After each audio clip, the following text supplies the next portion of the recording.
Good afternoon, folks. It's actually 4 p.m. Central Standard Time on April 21st, 2022. Hope our creators keeping you well and safe wherever you are in the world. Please make sure to hit that like button, share this across other platforms so we can bring awareness to what's going on out in our solar system, and subscribe if you're new. Welcome to the episodes and welcome to the pack. We are currently looking at our last 3 days worth of flares that we've had on our sun, most particularly paying attention within the last 24 hours. We did have an M9.7 come off of that large sunspot group, and we are going to take a peek at it here shortly. But as we can also notice, our baseline is starting to come to a lower level, which is actually a good thing. However, don't discount out that sunspot group. It is quite large. This is our sunspot group. We're looking at 2993 and 2994. And this is the old returning 2975 that was giving us all those flares from a week and a half, 2 weeks ago. And it is back, and it has grown.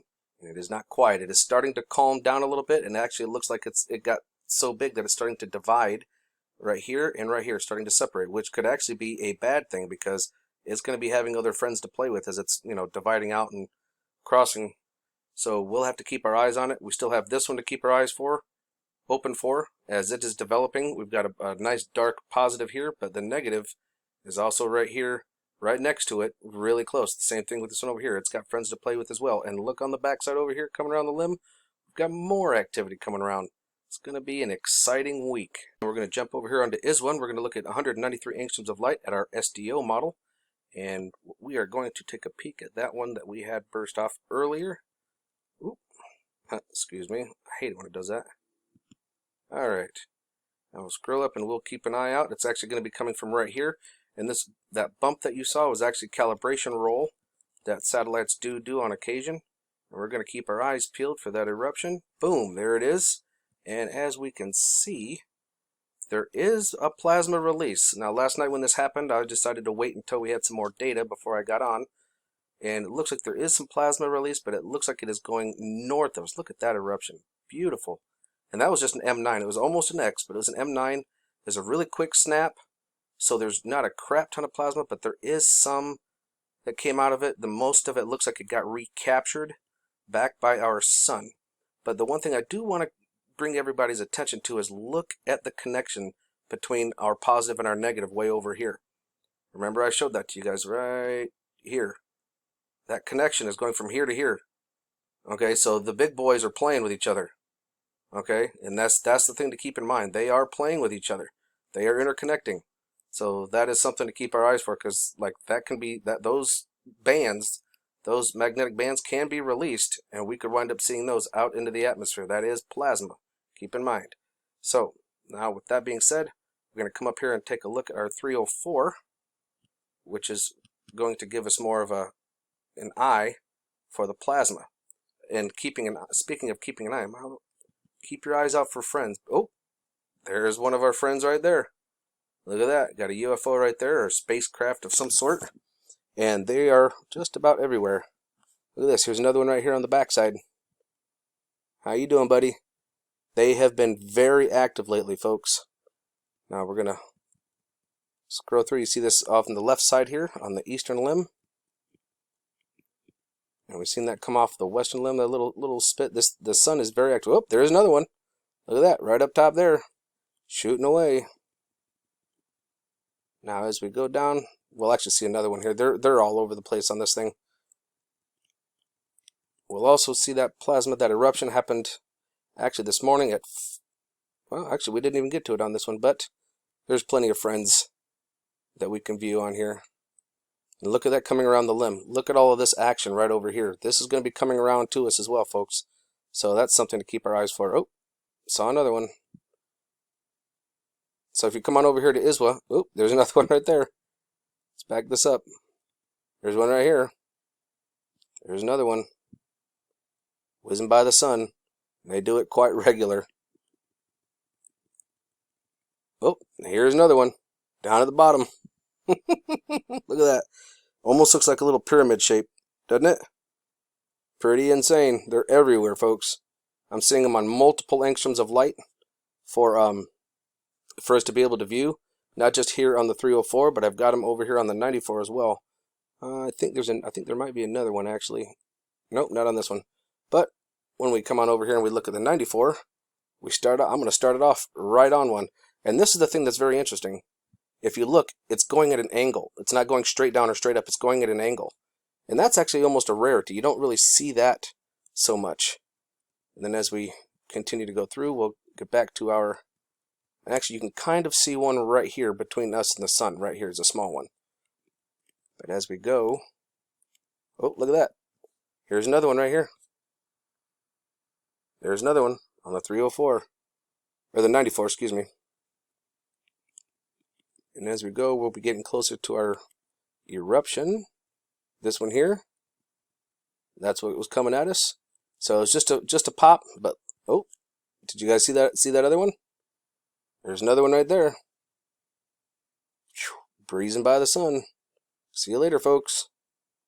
Yeah, fun stuff. But that was all that we had.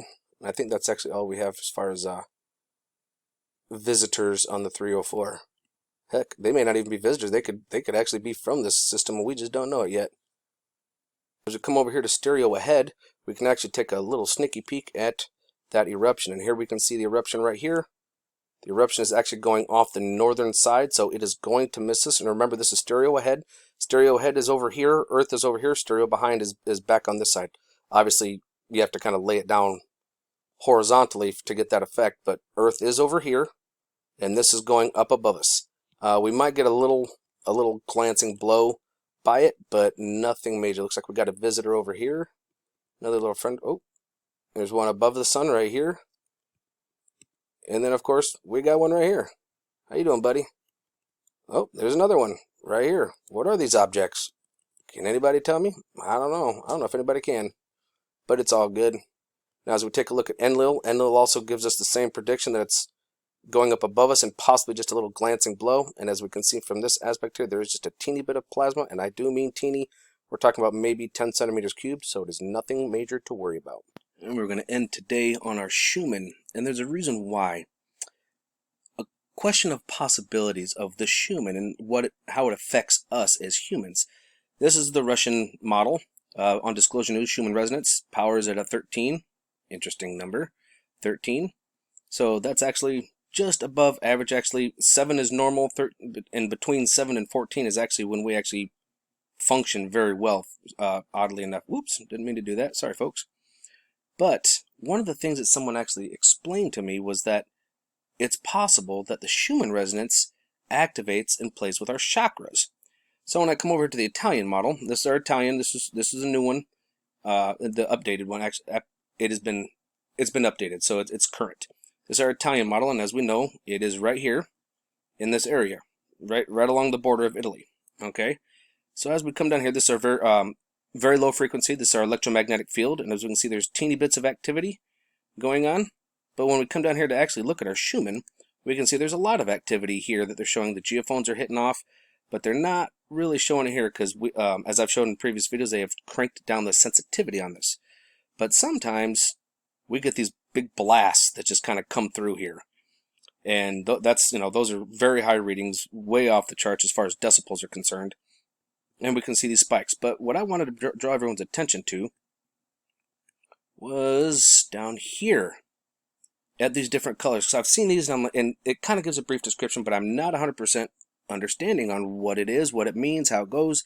But you can see all the different colors. We've got red and green, and then blue and violet, yellow, orange. I mean, all kinds of different colors, and that's just recent. Now, if you come down here and you check out over the past few days, it's, you got 1, 2, 3, 4, 5, 6 days of the different colors. Well, someone suggested to me what it means. This was sent to me a couple of days ago, and the suggestion here is that with all these different colors that we're seeing in the Schumann actually correlates with our chakras. And that as the Schumann, and as we see all those different colors, they're different frequencies, which I do know that they are different frequencies and hertz, and that they interact with our chakras in cleaning our chakras. You got, from your root all the way up to your crown. So when you start looking at this, you start seeing, hey, I see a lot of cleaning going on in the root chakra, which is the red right here. Root being the bottom one, and then it's kind of working its way up to our crown. So you see a lot of color activity here of different hertz in our chakras. Each one of our chakras has a different frequency or different hertz that it plays along with. So What do you guys think? Leave your comments below. Do you think that maybe that this could be correct? That the Italian model is showing us all the different frequencies and all the different hertz, and that it's actually, in fact, vibrating and cleaning. I mean, look at this. Look at all that purple. That it's actually cleaning our chakras from our root all the way up to our crown chakra. Do you think that's what it could be? Yeah, I think it's a pretty darn good possibility. So just remember to keep your eyes open. No fear. And love is the only way forward. Solar Wolf out.